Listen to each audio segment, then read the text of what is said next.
Hello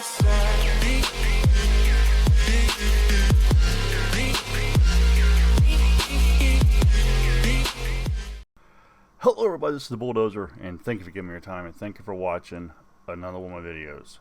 And we have got a crazy video today, folks. EA and Epic Games was on the hot seat, and if they did not make themselves look bad, it's just, words cannot, what you're going to see in this video today, words cannot describe. It's just absolutely insane. Now, EA, it was bad for them, but oh my God, Epic Games, I don't know. I mean, it was so bad for them that one of the people questioned them. I guess they're part of the Prime Ministry or whatever that is over there in the UK. Even asked them, was they coached before they showed up to this meeting, because their answers was so evasive. Again, this was a very long meeting, and what's absolutely hilarious is shortly after they start talking about loot boxes, an alarm started going off, almost like a fire alarm inside of a building. Check this out. You just can't make this stuff up, folks. You cannot make this up. It is such a hot topic. Not over there, not just over there, but over in the US as well, everywhere. That literally, it almost sounds like it's setting off a fire alarm in the building. Insane. But I'm going to take this long video, and I'm going to break it down, and I'm going to show the important parts of it, because there's a lot of stuff in here. There's something they talk about white paper. I have absolutely no clue what white paper is, except for the white paper I got here at my desk. I mean, I'm sure it's a term that is used, I guess, amongst the, I don't know if it's the network or the data or what it is, but I've never ever heard of it before when it comes to dealing with anything with video games or internet or anything like that. But again, I'm going to show you the important parts of this, because this was over 2 hours long, and then you had the long session they had to suspend because the fire alarm was going off. And you'll see that actually happen as it goes down. We have one point that Mr. Pence from Epic Games says they do not have to abide by the laws. Those words come out of his mouth, and then he tries to go back later and say, I never said that. And as this, I don't know if these people are just like part of the council or part of the Prime Minister or what. I don't know how that works over there. I'm in the US, that's in the UK. But he said that Epic Games does not have to abide by the data laws. And then when the guy came back at him and said that, he couldn't believe it, that he didn't think they had to abide by laws, he's like, I never said that. And you'll see that in this video.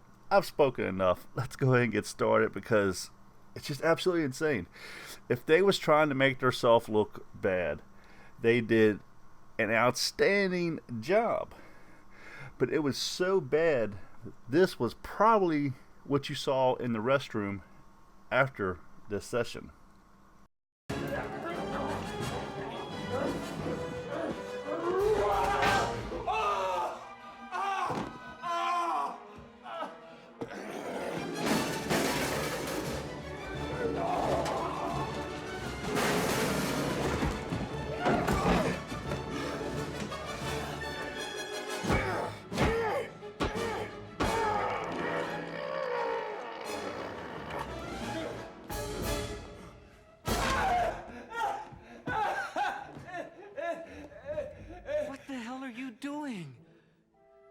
I'm kicking my ass, do you mind?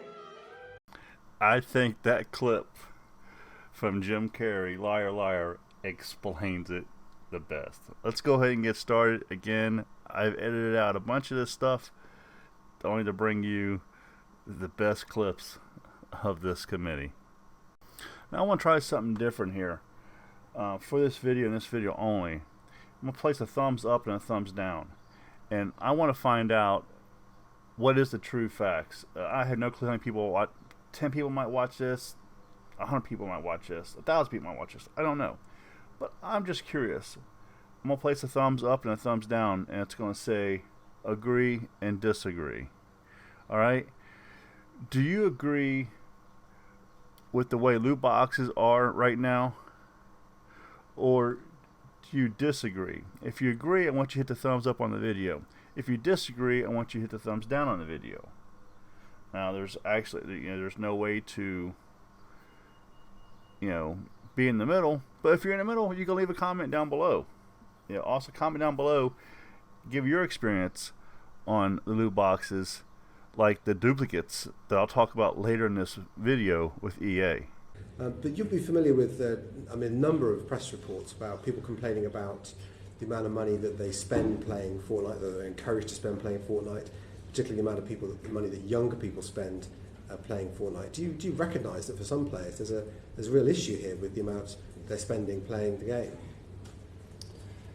Yeah, we have a number of parental controls that are in place, even within the game, for purchasing habits, where we can actually, a parent can go in, enter in PIN information, and control a number of features related to how somebody plays a game. This is their go-to answer on a lot of these questions, and people holding this meeting actually get fed up with this, and they actually tell them that. Within that parental control system, we outline the various systems that people can use to control payments, and if that is an issue, they can lock down those features so that payments cannot be processed. But there was a story in the British press earlier this month about a 6-year-old who was using his uncle's account on PlayStation to play Fortnite. He spent £1,600 in a single day. And these stories are not isolated. What do you do in cases like that? Do you offer refunds to people? Do you accept the fact that maybe someone lost control of the account and money was spent that shouldn't have been spent? Yeah, I'm not familiar with the report. The idea that you could spend £1,600 in a day sounds. I'm not sure that you can actually spend that much in Fortnite on a given day. I've got the report here from the newspapers. So I don't know if you put a complaint into the press standards body if you feel the story's not true. I can check, but that amount in a single day does not seem correct. But this is one of the few times I think I'm going to agree with Epic Games as far as how this kid was able to do 15 transactions and spend $1,600. It just makes absolutely no sense. Now, again, we don't know what the stipulations of this are, but let's go by what's in the store as of right now when I'm making this video. If you was to purchase everything in the store, it's 11,400 V-Bucks. Now, I think there is a 3-item cap. You can only gift 3 things. Let's say you can gift everything in the store. That's 22,800 V-Bucks, okay? Then you need 950 V-Bucks to buy the Battle Pass. Then let's say the Battle Pass only gives you Tier 1, because I can't remember how many tiers you get with the Battle Pass. Because I think it's different if you had the Battle Pass the season before. If you was to buy 99 tiers, that's another 14,850 V-Bucks. So that's a total of 38,600 V-Bucks you would need. So in order to get 38,600 V-Bucks, you'd have to do 4 of the large V-Bucks transactions for $99.99. That is $399.96, excuse me. $399.96. But that is only 4 transactions, folks. If you're buying the V-Bucks and the V-Bucks are in your account, there is no limit on what you can use those V-Bucks for. So again, even though you bought the Battle Pass, you bought everything that's in the store, not once, but you gifted everything that's in the store, and you bought all the tiers, when it comes to the credit card, the actual transaction on the credit card was only 4 transactions. Because of the amount of V-Bucks, which is 13,500, you had to purchase that 4 different times.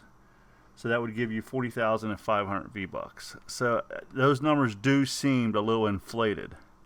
Also, 1,600 pounds converted in US dollars is $2,000. In case you don't know what the conversion is. So it is as the gentleman said, it's literally impossible to spend that kind of money in Fortnite. You would have to have multiple accounts. And as I said, on day one of the Battle Pass, if you was to buy the Battle Pass and you was to buy everything that's available to you, it's only around $400. So everything I just mentioned, you would have to do 5 times in one day. Now, the only other way this could be even possible is if there's a multiple counts on the system. But then this goes back to the parent or whoever's responsible for that child. You should not be putting a child on your console that's got your credit card open and you can just do a transaction and be done with it. And that falls back to the responsibility of the person watching the child.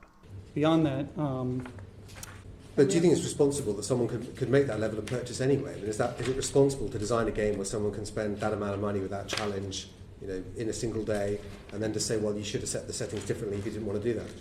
I think it's a little bit of a mischaracterization of how we've actually built the game.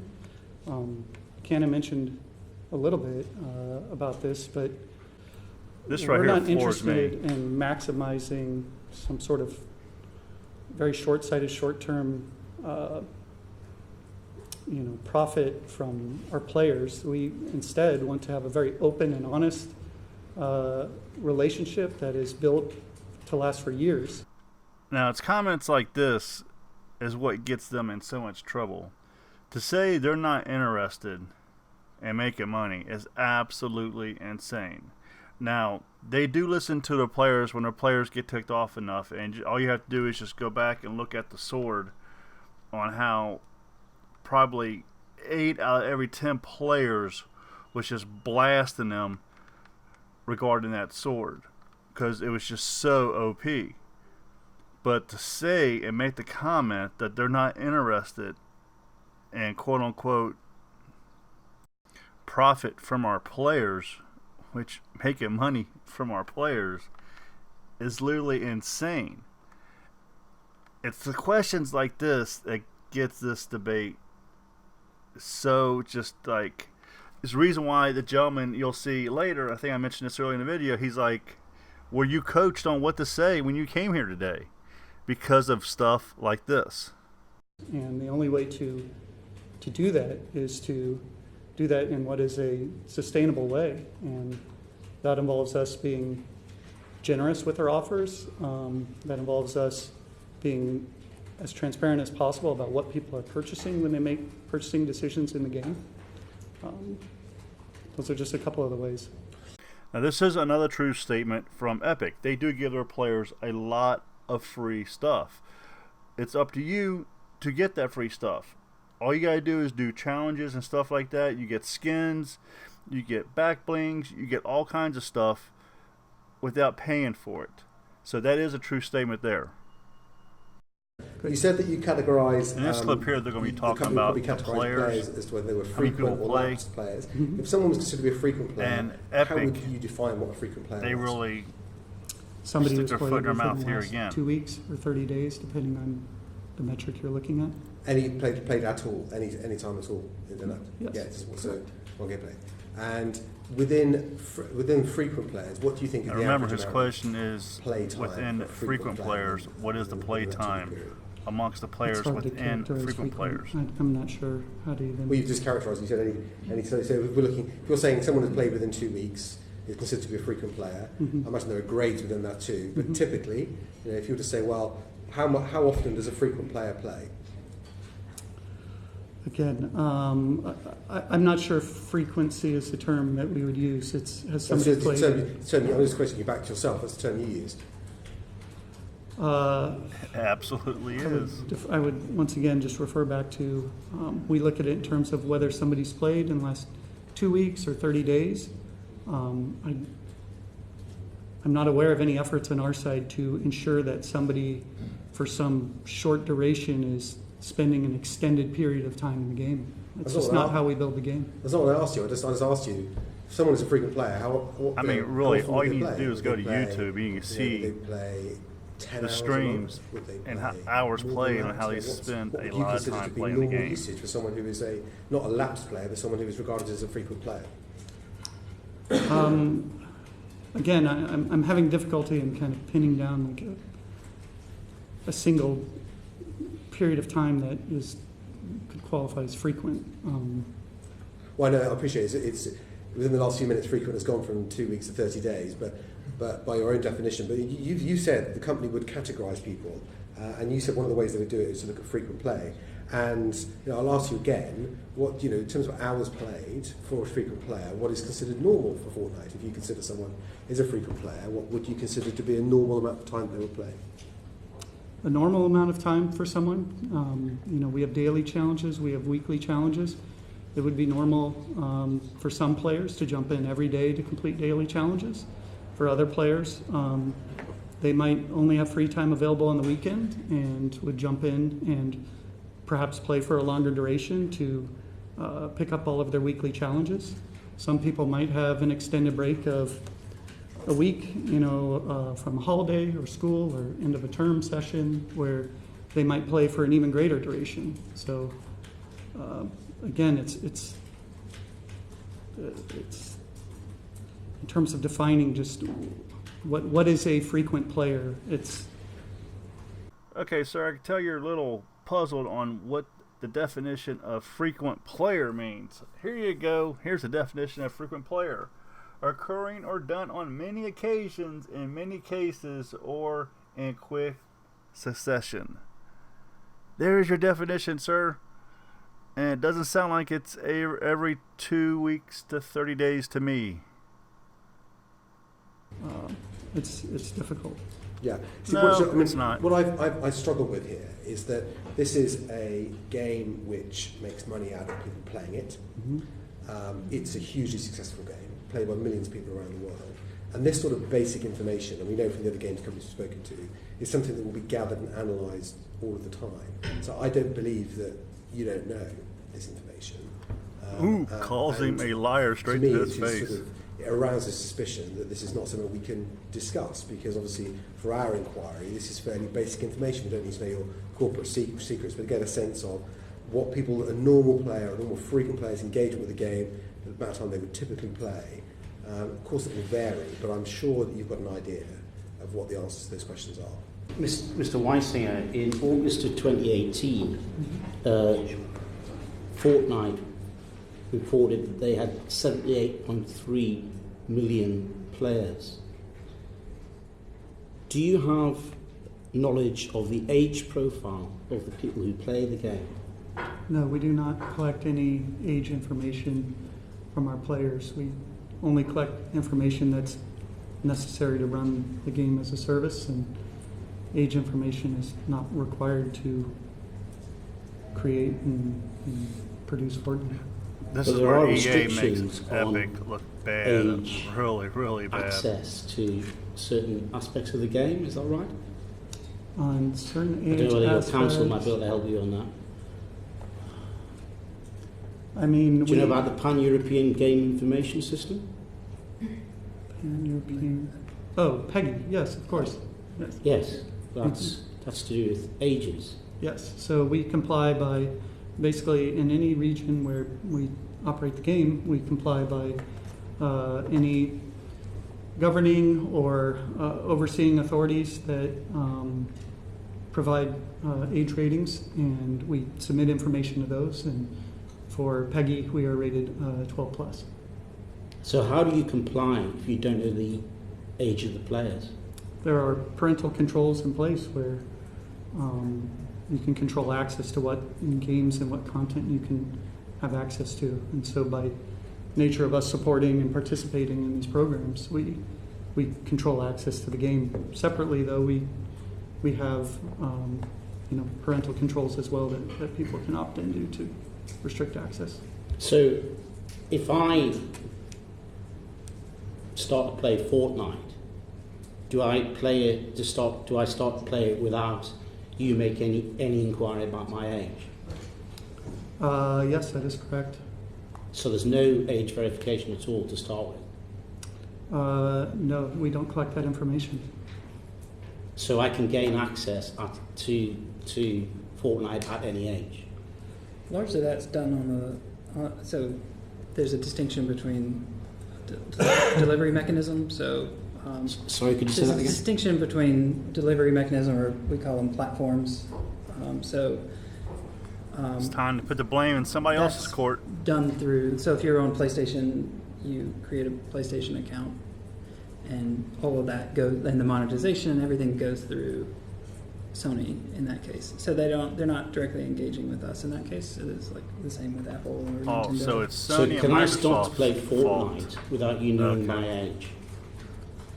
In the case of, it's like Sony, for example, if you just have a PlayStation account and you access Fortnite through the PlayStation Store, unless you have an Epic account separately, independent of that you link with a PlayStation account, we know very, very little about you as a PlayStation account holder. But controls can be set up on these systems to restrict access to those game types. So, I mean, you said a lot about parental controls. You seem to be shifting responsibility to the parents in your answers. There it is. No, I think Yeah. instead I would characterize it as we provide tools and we support tools that allow players to make decisions. And But the provide players information. are the children. So if the players are making My the concern decision, is it's that not some the of the parent. people who are making decisions in the way that you characterize are children. Is it right that there will be children playing without, parents getting involved? That's quite possible, isn't it? From what you've described, from what your colleagues just described. For a game as mass and broad as Fortnite, He is literally going to take 11 seconds to answer this question. He has absolutely no clue on what to say. None. there may be players who access systems where controls have not been set up. So it's Sony who's responsible for the age verification. So Sony collects initially, Sony creates the accounts initially, so by the time the player is coming to us, an account has been created for them. In some cases, and for EA, in fact, we also create EA accounts, so we are doing a second check of birth date. Not everybody does that, but the point I was trying to make... So you do have an age verification system. So we collect date of birth from our players. So See, you ask EA them how old they collects are. We age ask them for their date of information, birth. but Epic So doesn't. that's when they sign up. But you're going to find out That why is when here they in a sign up to get second. an EA account. Yeah, okay. Okay, Mr. Pence, why doesn't Epic do that? Why doesn't Fortnite do that? As Matt said earlier, it's our intention to collect the minimal amount of player data that we need in order to provide the goods and services that have been requested by that player. So if you've got a player coming in through Sony, all of their account data and information goes through Sony, the purchases go through Sony. So for us, we're really just seeing PlayStation player number 10,000 is engaging with Fortnite in that way. If you're an Epic player, having an Epic account, we need less about you if you're just a free-to-play player and you're not paying any money than we would need if you're buying something in the store. But at a high level, it's our view that we intend to collect the minimal amount, and we don't believe that just from the terms of Epic account servicing, we need age in order to deliver what has been requested by the account holder. So you don't think it's necessary to comply with data Here it comes. regulation and laws by establishing the age of the people who play your game? We don't. Wait a minute. Wait a minute. Wait, first of all, you're not going to speed past that like you didn't just say what you just said. So you don't think it's necessary to comply with data regulation and laws by establishing the age of the people who play your game? We don't. You just told me that you didn't think you needed to comply with the legal obligations that are currently in place that are imposed by the Information Commissioner. I very strongly disagree with that characterization. More lies. The record is there. More lies. That's exactly, to my mind, that's exactly what you said. Thank you. Simon Hart. So you don't think it's Let's necessary see what he said to comply once with, again. Data regulation and laws by establishing the age of the people who play your game? We don't. It's interesting. I mean, if you just Google "addicted to Fortnite," there are pages of individual case studies and references to addiction. There was the first thing which comes up is a parent's guide to Fortnite addiction. The first article that comes up is "Parents losing battle with Fortnite as children forced into rehab for video game addiction" in the UK as well as in the US. Are they all wrong? Are these people wrong? Are they making this up? I think the use of the term addiction, unfortunately, separately masks the passion that our players have and the joy that they get from playing our game. And I think, personally, that it is a mischaracterization of a term like addiction that's typically associated with. It's like he's looking into define video game addiction. When he's giving his answers, it's like he's looking into outer space. WHO. Like there's a teleprompter behind him someplace, and he's looking for the correct answer to video say. game addiction It's as, almost as real hilarious. and therefore worthy It's so of bad. classification. And I'm just listening to the evidence this afternoon. There's an awful lot of things that you don't appear to think necessary to measure, which seems odd from your sort of moral obligations as well as your financial ambitions.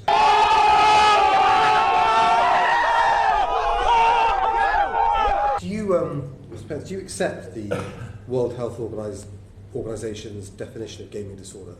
Do you accept that? Do you accept the definition they've given it? I wish that I knew a lot more about it. I believe my So you think they're wrong? The World Health Organization have run a flawed process and come out with a flawed result. My understanding, and I'm not in a position to speak with a much position of knowledge on it, but my... I find that incredible. As the general counsel of your company, that you're not in a position to speak about it, I find extraordinary. Okay, but we rely on our trade organizations to do that. Well, you shouldn't. You should have responsibility for your own company and your own customers. It's not what the trade body's there for. They maybe lobby for you, but you're the one that has responsibility. These are your users and it's your company. Boy, they are just that's ripping a little unfair. Epic Games a new If I was one. a parent who was concerned about my child's use of Fortnite, I think listening to your testimony would not give me any encouragement at all that this was an issue that you cared about. So I think we do care about it, and I would actively encourage those concerned parents to use the tools and measures that we have in place. It's the parent's responsibility, it's not yours. You don't have responsibility, it's up to the parents to set the controls. Again, putting the blame I on don't the think parents. it is our primary It's responsibility parents, to determine it's Microsoft, it's PlayStation, how much individual it's players should Nintendo. play Fortnite. It's all their fault. Well, I think this is where we, But going not back to the Epic. questions about the online harms, Wow. the concept of duty of care, I think this is one area where we may all end up disagreeing, in that I think we think that the major platforms making very large amounts of money for millions of people should have some sort of duty of care of the way people use their product. Brendan O'Hara.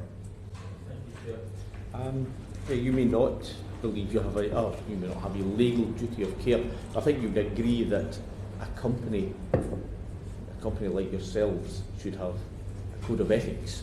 And we've heard a lot of evidence in this committee from Dr. David Zendel, among others, that loot boxes are closely linked to problem gambling, particularly Here we go, among folks. adolescents.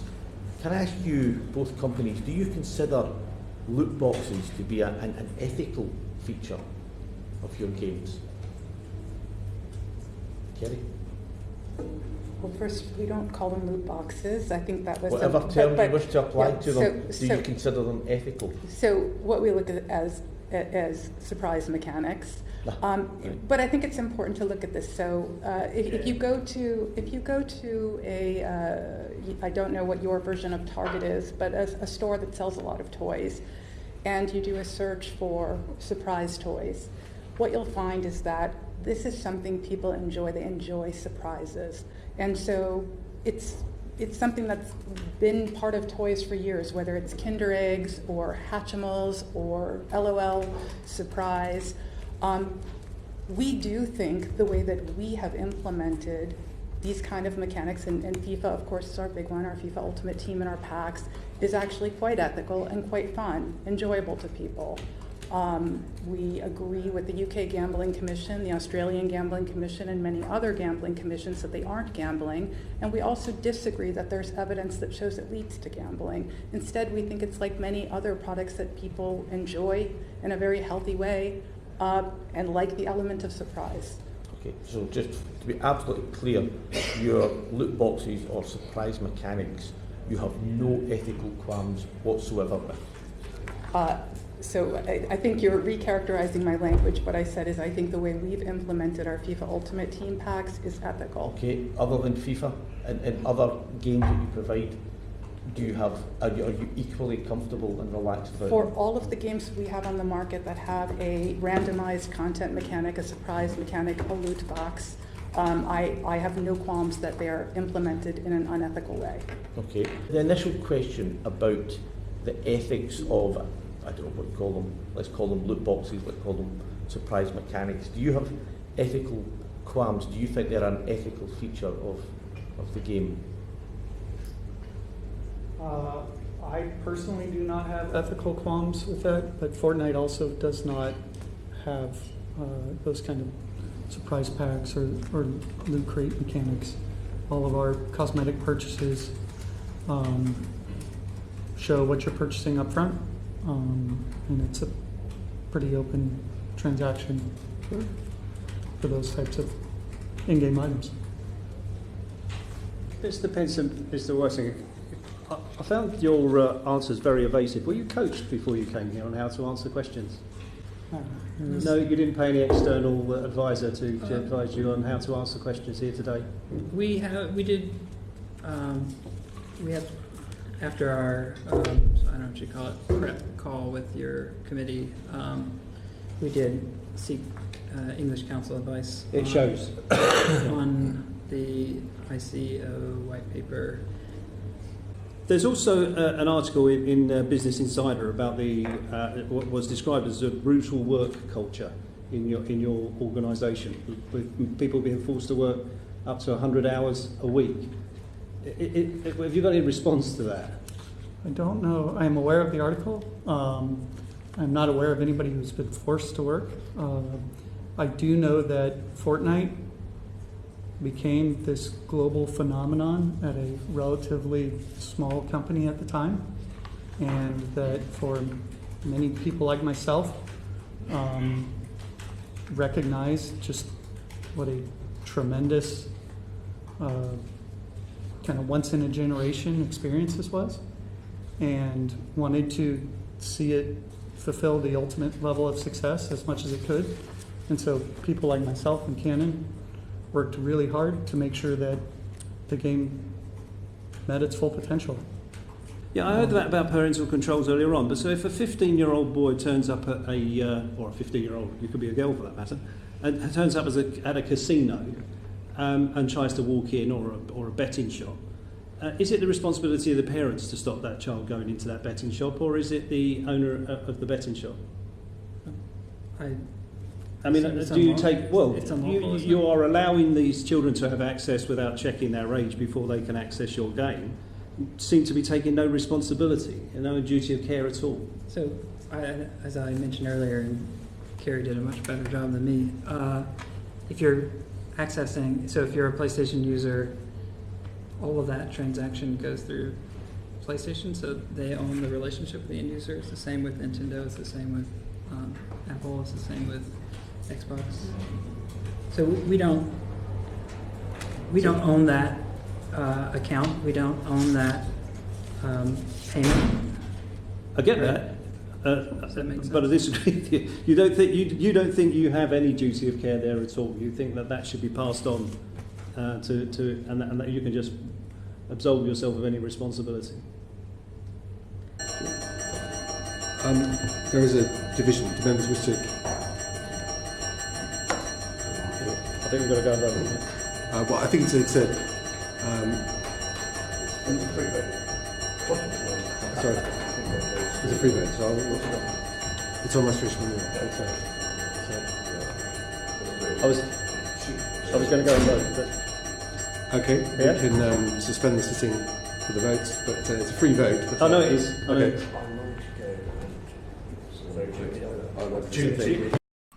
Found this video helpful, please hit that like button, subscribe to the channel for more content, and if you subscribe, smash the notification bell so you know when I will upload my next video. Again, thank you for giving me your time, thank you for watching, I really do appreciate it. This is the Bulldozer. Get your killing on, and I'm out of here.